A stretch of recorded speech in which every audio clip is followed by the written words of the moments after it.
What's up, guys? Welcome back to the channel. West Texas Hunting Guys here, Michael and Brandon.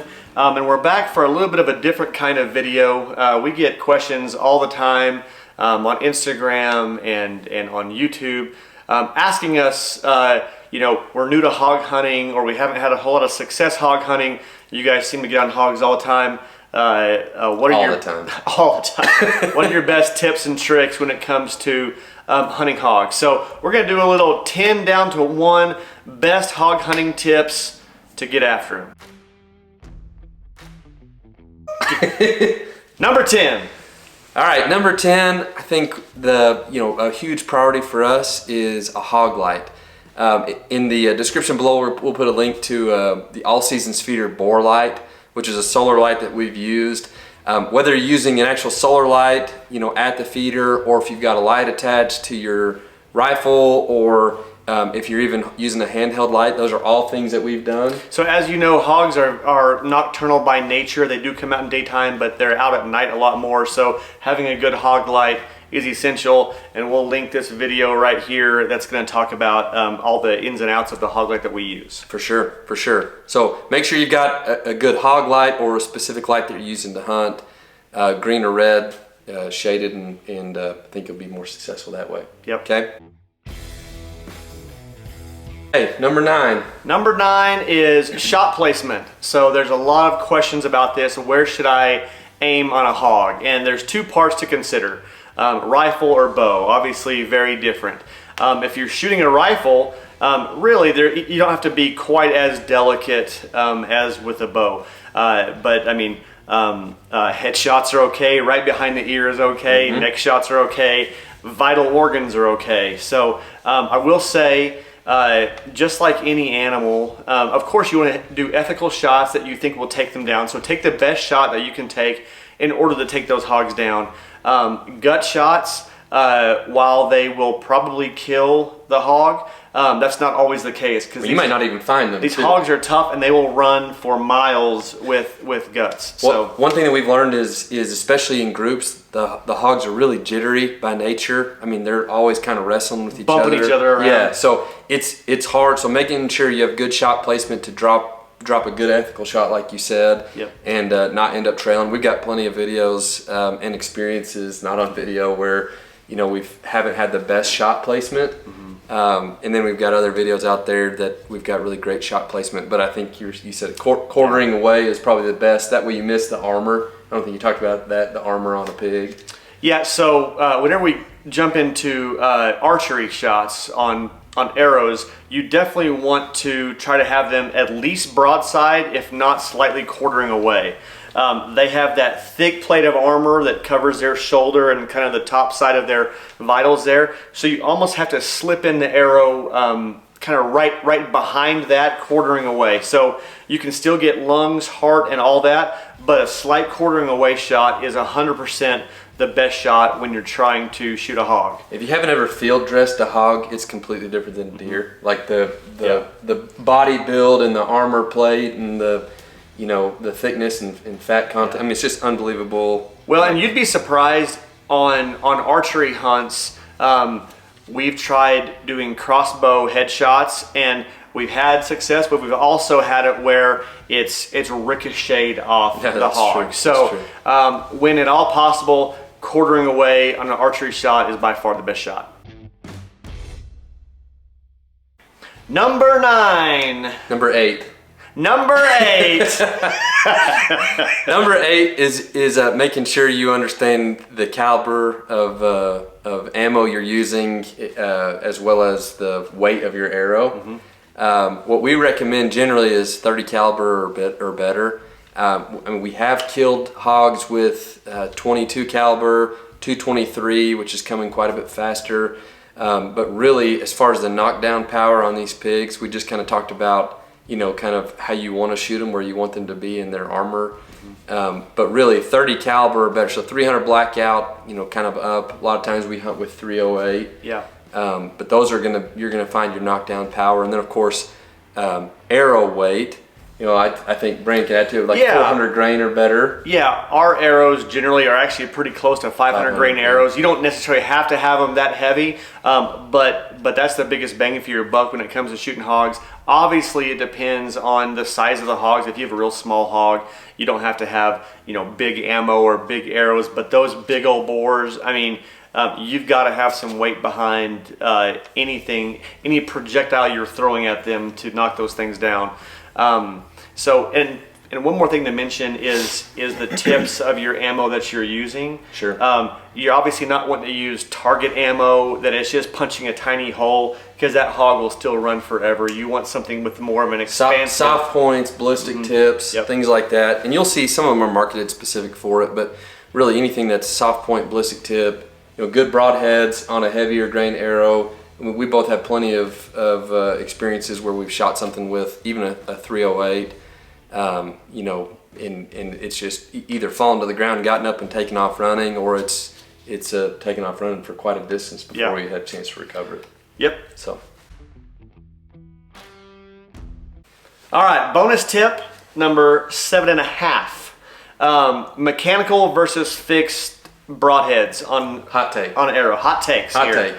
This is a widely and heated debate amongst a lot of hunters. And y'all might have some passionate thoughts about it too. Well, and we use both all the time. But I'll say this: if it's a medium to a smaller size hog, either of them do great. We use mechanicals, we use fixed, all that kind of stuff. If you have a really big bore, those thick plates on them, I would strongly recommend a fixed blade broadhead. Anything that's going to punch through that, at that point, in my opinion, penetration is more important than the size of the cut. So, anyways, huge hogs, I'd go fixed. Medium to smaller, mechanical. Your call. Let us know in the comments what you think about that. For sure. Number 7. Number 7, you say. That is, make sure your wind is right. So these hogs, they don't have very good eyes, they have decent ears, but they have amazing sniffers. Their sense of smell is almost unparalleled. Almost. I'm no scientist, but I know they got a good sniffer on that snout. So do whatever you can to be downwind.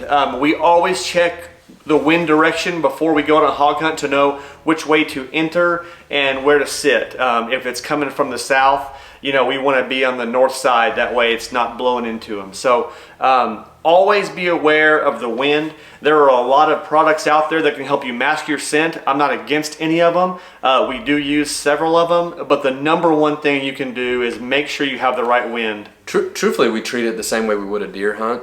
Like, I think the common misconception about hog hunting is that you just kind of walk up and shoot, or that they're everywhere. I think we've found that pigs are just as smart as any other critter that we've hunted. I mean, they're hard to hunt. Oh yeah. And they're a ton of fun to hunt, but they're just as savvy with it. And windage is, I think, probably one of the biggest things for them. There's been plenty of times we stopped at lunch on the way, and Michael got the extra Philly cheesesteak sandwich, and they smelled him coming from a mile away. So downwind, down hog is what I always say. Write that down. I just made that up. So you don't always say it. Down. I always say it, no matter what. But he just made it up. Downwind, down hog. Number 6. Okay. Number 6 on our list is really just talking about height. This is sort of a continuation, I would say, of the downwind idea. We treat it a hog hunt just the same as we would a deer hunt, and so having height or an elevated position always makes a big difference. It cuts down on the ability for them to just kind of spot you. Also helps with windage. So we'd say hunt from an elevated position, whether it's a deer blind, whether it's a tree stand, or even just being up on a ridge or a bluff. So we talked about how in the last hot take a few minutes ago, we talked about how their sense of smell and sight and everything, they don't have a great sense of sight. Is that the word? Sense of sight? Eyesight? They don't have a great eyesight, but they can see movement just like any other animal. Their so sense of sight is... The higher up you are, where you're not in their direct sight path, the better you are and the more you can move around a little bit. One thing we really like to do is on a bow hunt is spot and stalk. It is super hard to do, especially with any light out there, even at night, because you're trying to use a little bit of a light to get to that point, but it is tough, and they'll spot us really early sometimes. Sometimes we'll be, super sneaky, savvy, ninja-like, and we'll get up within, 25, 20, 15 yards. Yep. But probably more often than not, I don't know, we come around a cedar thinking that we're It's easy to get busted. I mean, they'll bust us straight at the gate. So if there's a chance that you can shoot from height or get to a spot of height and make a good shot, whether it's with an arrow or a rifle. If not, do your best, sit down on the ground, be still, be quiet, and hammer those hogs. Bonus tip 5.5, spot and stock. If there are multiple hogs at the feeder, because they're shuffling around and wrestling like you were talking a minute ago, it actually is relatively easy to sneak up on them as long as you have the wind with you. Because they're not paying attention and they're making a lot of noise and shifting around. Single hogs are significantly harder to stock up on. Possible, but still hard. So if you really want to itch that spot and stock bone, the spot and stock itch, do it when there's multiple hogs and you can sneak right up to them. All right, tip number 5 is make sure that after you've done a clean shot that you wait about 30 minutes to start the track. I think we've talked a little bit on a couple of these tips about how tough these critters are. Give them time to not feel the pressure from you chasing after them. We make the mistake. We continue to make the mistake out of excitement to just chase after them within 5 or 10 minutes. Don't do that. Wait at least 30 minutes. Give them time. Go back to your truck, go back to your camp, go back to the house, go back to wherever. Or just sit there and be patient for 30 minutes. Or which is hard. Do your best to be patient, but give them time, 30 minutes before you start the trail. Don't let them push as far as they will, because that adrenaline will kick in and those suckers are tough. So give them time before you start that blood trail. Number 4. I don't know why I announced those so with such bravado. Number 4, bring a friend. Do you have a friend? Do you have a hunting partner? If so, and you're hunting big hogs, I would bring them, because anything over a medium-sized hog, they might look kind of small, but they are dense. Yeah. They are heavy boned. It's always impressive when we see a big boar, either shortly after a deer on trail camera or something like that, just to see how massive they are. If you don't have a friend, make sure you have a system with, a side-by-side or a four-wheeler or something like that to drag it out, because they are tough, they're heavy. Oftentimes they'll get into a precarious spot where you're having to get them out of. Yeah, dragging them out, loading them up you're going to blow something out for sure if you're trying to do it by yourself. Be a man, blow your back out.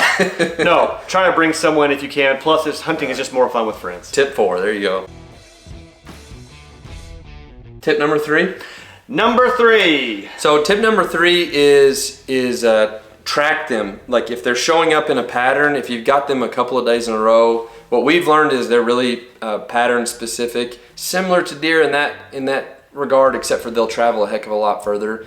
If you've got them patterned for a little bit of time, make sure you're running out there to get after it, because you might not ever see that pig again. Right. That includes, I would say, probably finding a trail camera that you've got good data from. We've used cell cams from Spy Point and Tacticam. If you haven't used either one of those, come look at our reviews of those videos. But if you've got good data, make sure you're taking advantage of that data. And we'd say kind of two days is the charm. Yeah. If they're there for 1 or 2 days and you have the opportunity to get out to your hunting spot, do it, because that's going to be your best bet is that next night for them to come back. If you wait 3, 4, 5 days thinking, oh, they've been there 5 days in a row, no problem, I'll go the 6th day.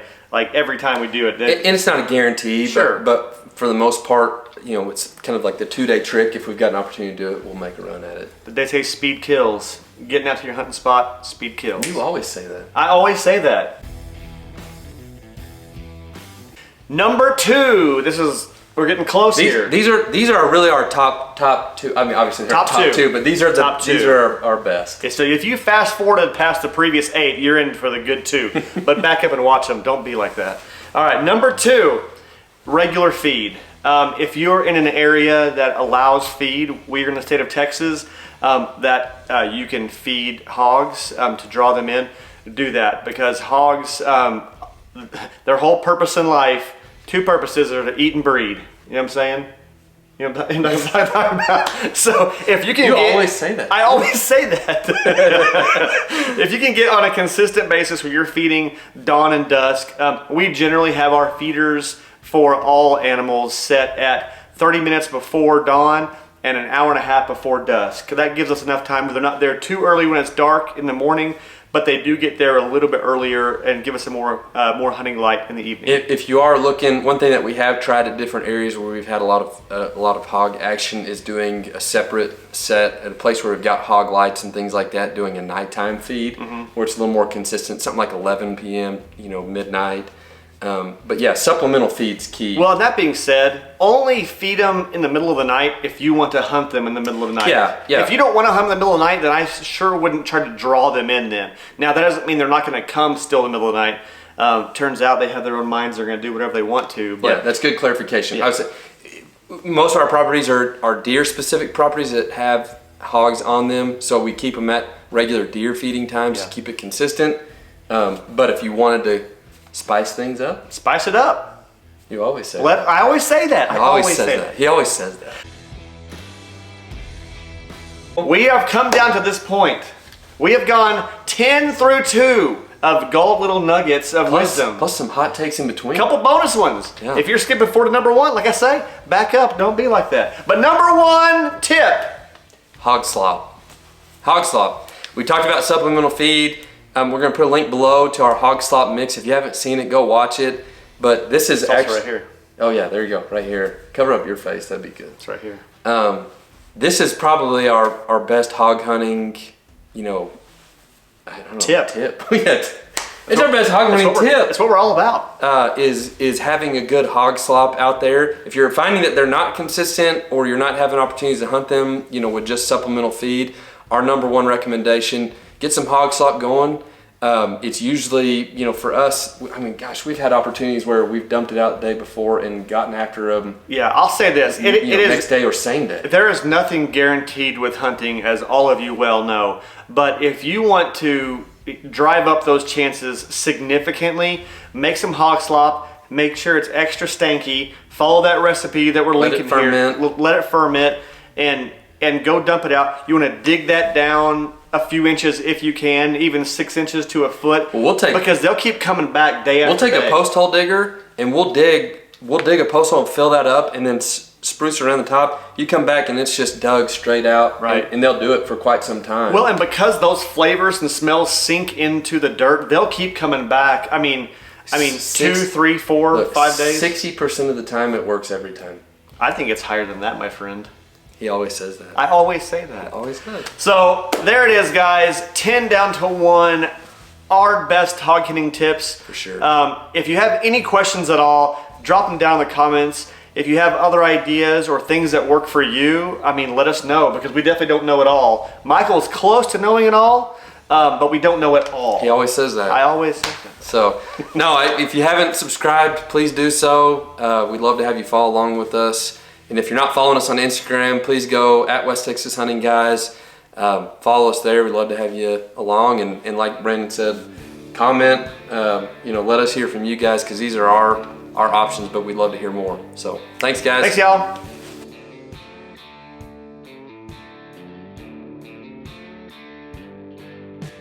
Well, and like we talked about, I started that sentence. I was going to go somewhere and I forgot to cut that part out. Never. No. For any reason whatsoever.